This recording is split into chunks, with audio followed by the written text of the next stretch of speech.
Hi, it is me, Bishop Jeff from Camp Gilgal TV. You are welcome. You are welcome, community of Camp Gilgal TV. May the Lord bless you. God of Abraham, Isaac, and Jacob must provide for your need and also protect you. He is a great God. And by the way, let me remind this before I start preaching. If you come across this channel for the first time, I kindly request you to do it, to subscribe. And once you subscribe, you like the video. And once you like the video, you can drop your comment on the comment sections or your prayer request. God bless you for doing so. God bless you. God bless you. If you're already part of our community, the Camp Gilgal TV community, I say thank you so much and I appreciate you. And I appreciate you and I say the Lord bless you for supporting my videos. May the Lord keep you in his purpose plan for supporting my video. God bless you once more. We're going to do a Bible study on the book of John, First John. I'm not doing to the Gospel of John. We are in the epistles of John. There are three of them. I am studying them these days, and I want to share with you those what I am studying. I'm studying the Bible on the First John, Second John, and Third John. I'm observing, I'm analyzing, and I am applying. And that's what I want to share with you, community of Camp Gilgal TV. I want to share it with you. And it is on three things: the lust of the flesh, number one, and the lust of the eyes, number two, and the pride of life, number three. That's what we're going to share. When you read First John chapter 2, verse 16, it says, "For everything in the world." The word world is come from the Greek word cosmos, or that's where even the word cosmetic come from, cosmetic, cosmos. It is the way God has built the world shape it in a cosmetic way of putting the layers and the layers and the layers and natures and all of it. That way, the word, Greek is very fascinating and is they say French is a romantic, whatever language, but Greek is very poetic and cosmetic. It very well, cosmos, and the word cosmetic come from there. The layers of what God creation, that was for everything in the world, for everything cosmetic. God bless you. The craving of sinful man, the lust of his eyes, and the boasting of what he has and does. You see, these three things.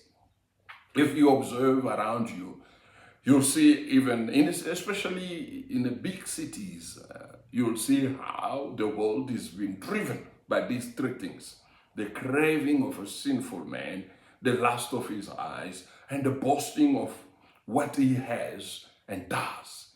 People today, they value them of what they have. They value them of what they do. If you are a minister, you have been valued. If you are a CEO, you have been valued. If you are a great businessman or woman, you've been also valued in a higher position. Chair will always be empty for you to come and sit, even later how you come. Come not from the Father. These three things does not come from the Father, but they come from the world, from the layers of a cosmetic and cosmos. They come from there. That's how it is. Now, let us go to the first one. Because it's three, I want to go fast. I'm not gonna be so giving much of the details, because of my video does not take too much time. The lust of the flesh. The lust of the flesh is the cravings of a sinful man. We say the craving of a sinful man. The word used for craving are lust and desire. Lust and desire. Sometimes desire is not negative, but it become negative. The desire become negative When you step over the line, because the line make you not to go to the forbidden place. Then once you go to a forbidden place, then your desire become negative. It comes from the Greek word epithemia. Epithemia is a desire, is longing, and is craving. These three words come from the Greek word epithemia. Is desire, and is craving and longing. You long to eat a good meal. You long to eat a good meal, but do not go steal it, or do not go to a restaurant and you can afford to pay because you were longing or desiring or craving to eat that great meal. You understand what it is. It is good or bad. These words are good, also are bad. Are bad when you go to it, bring a negative connotation when you go to something that is forbidden. Like, for example, somebody's wife, do not touch. Do not touch somebody's wife. Or do not touch even a daughter of your neighbor. Do not touch even something that does not belong to you. Do not go someone forgetting in his cell phone because it is a great cell phone. I don't want to make advert for anybody here. A great cell phone, then you grab it, you put in your pocket. No, take the cell phone and give back to the person. No matter how you desire, no matter how you longing for it, take it back to the person. That's how it is. The Greek word translated sinful man is sarx, which is the physical body. A sinful man always go for the physical body. That's how the world today, it is a craving for sinful man. Look, all this that go around today is all about men and women are modifying their bodies, shaping their nose, their eyes, their lips. Everything in the body today is fake and fake, because we are craving for a sinful, we are craving for a sinful man. That how bad it is. It is stress. They say it seems to stress the human in a contrast of the divine. A craving sinful man, it is in a contrast of the divine or spiritual man.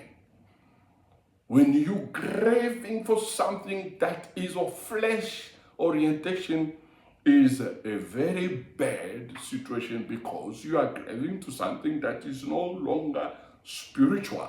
You are only craving for a flesh oriented things. So probably the desire of the flesh. It is the desire of the flesh. Our flesh has its own desires. And our flesh also crave to things that are not good enough. Now, to finish the first one, as I told you, I promise I'm not going to go too into details, but I'm giving you the basic. Philip Bible translation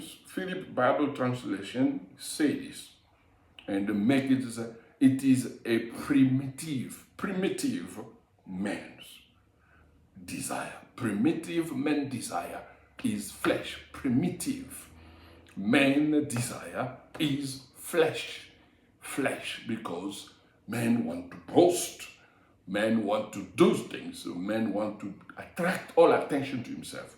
Is flesh. Now, the Messenger Bible paraphrases it in this way: wanting your own way. You know, when man wants his own way, he is a fleshy man, and fleshly man is only want him to satisfy him and him alone. Number two, the lust of the eyes. The last of the eye is next. Eyes are something spoken of positively in the scripture. The scripture speak of the eye, something which is in a positive. Because when you are blind, you can see anything. But eyes, when you see, is something very positive, such as you have a verse in the Bible said, the apple of my eyes. The apple of the apple of the eyes that God said to Israel, the apple of the eyes, that which is most dear, was the apple of my eye. That is most dear. That when we say this is the apple of my eye, this is the apple of the eye, my eye. That is most dear to you. The eyes of the heart. You find it in Ephesians chapter 1, verse 18. But often also, eyes are what lead one into temptations. Eyes can lead you also into temptation of sin. We read of the earthly eye that is in Proverbs chapter 6, verse 17. The evil eye. The evil eyes, that is the evil eye with thinking toward a person. That is Deuteronomy 15 verse 9. Deuteronomy 15 verse 9. Bad eyes, which is Matthew chapter 6 verse 23. Eye full of adultery, which is 2 Peter chapter 2 verse 14. The eye is a cause of a sin, and so should you gouge it out of your body, which is Matthew chapter 5 verse 29. The eye that is tempted to look lustfully at a girl, which is Job chapter 31 verse 1 and 7. You see how it goes is positive and negative. Positive and negative, the same eye. The things that can lead us in a positivity can also lead you into negativity. That you need to be careful, because there is a thin line that can make you fluctuate both sides in a good and in a bad direction. Here, it may refer to sexual lust. Sexual lust, when you say the lust of the eyes, here is telling us to a sexual lust incited by seeing, such as viewing pornography or undressing a person in your mind. There's those people who have bad eyes, lustful eyes, evil eyes. When they watch you, it's like they're undressing you, or even like they are killing you, shooting you already in their mind, in their eyes. They're shooting you in their eyes. They're making you to be naked. Or that eye is always longing or desiring to watch a pornography movie. But it can also refer to any kind of seeing and wanting of the sort that drive impulse buying. Impulse buying, it make you to look at something, to watch something, and then straight away you conclude in your mind that it is a beautiful thing to do or to have. Philip Ward, in his Bible translation, he said, they are greedy ambitions. The eyes of a greedy ambitions. The eye of a greedy ambitions. You already see million, you already see cars, big house, you already see traveling around the world because your eyes is of a greedy ambition. A messenger said, wanting everything for yourself. Wanting everything for yourself. wanting everything for yourself. Now, we will conclude with what you call the pride of life. The pride of life. The pride in rich. If you want to see a proud man of his rich because he's seated in a so-called rich country, so-called powerful country, just President Trump can be a study case of a pride of life, or a study case of a pride of life. You know, when you study him, then you'll understand how proud of life he is. When he was hosting the first time, Mr. Zelensky, the president of Ukraine, went to White House. He said to him, "You have no cut in your hand." That means you have no cut to stand to Russia. Therefore, you cannot negotiate or impose anything here. You just accept everything we say to you. That is how proud Trump was and boastful he is. And look around your family members, look around your friends or your neighbors, look around them, those who think they have.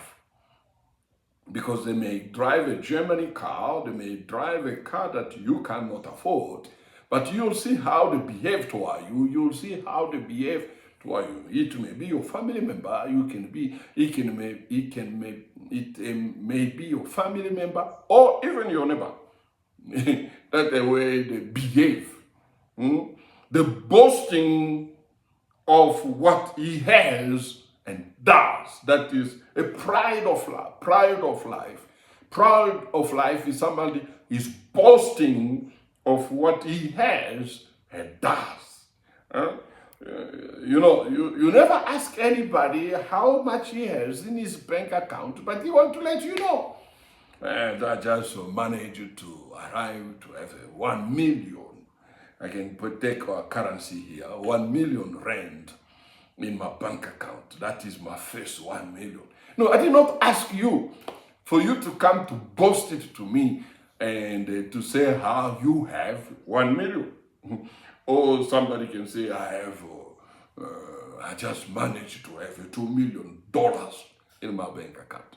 That is you. What you has and does, that doesn't mean you come and throw it in my face or want to force it in my throat. No, I don't need it. There are two key words in this phrase. Key 2 words in this phrase. Boasting and proud. You are too proud and you are too boastful.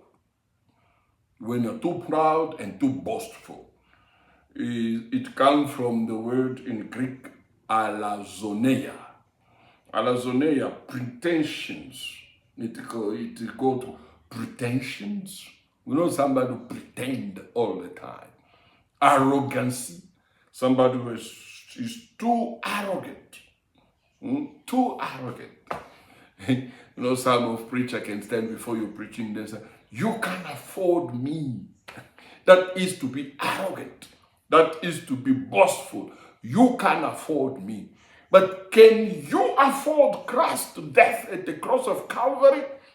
Because freely He's given you, have chosen you to preach us the gospel freely. And then you stand before us, you say, "You can afford me." You are boasting that we cannot afford you. Hey, Baba, do you can afford the price of the gospel? It is priceless. That's how it is. It comes alazoneia, pretensions and arrogance, and that way even the word life come out. Zoe, which is bio. It is where the word biology come from. This is zoology, biology. It comes from there. That zoology, biology is the word zoe, which means life. It can refer to life and activity associated with it. Some people, they breathe they live, they walk, they sleep with boasting of all the time that how their life is driven. Their life is driven by them boasting. If they cannot boast, they cannot live. They cannot live. In their word all the time is only boasting, boasting, boasting, boasting, boasting, boasting. Some people think they are humble of helping people.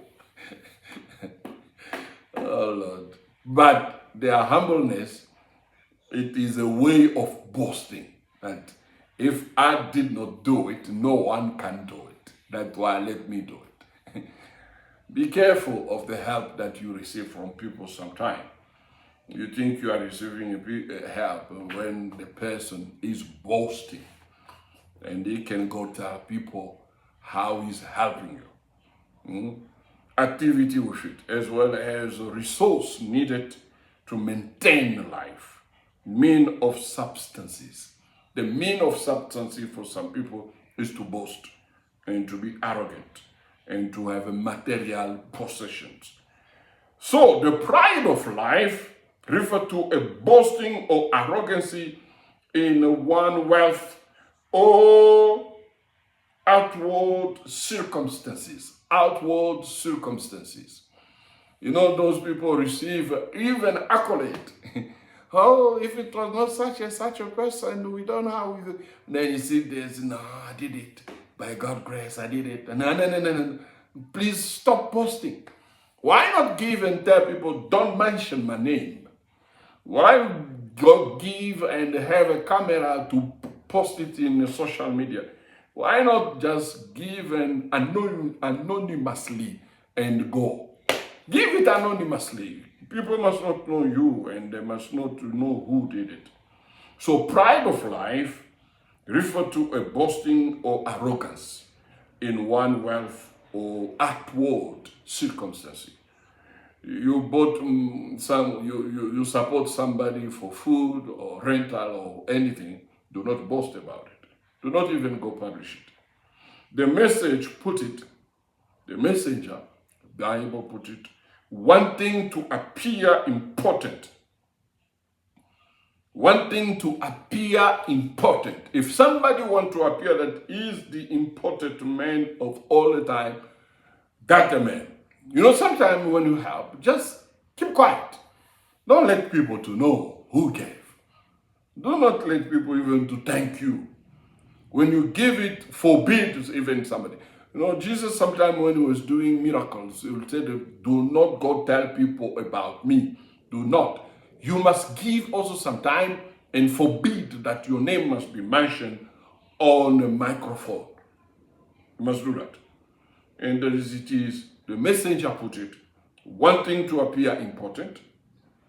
And I love what the Bible of Phillips is.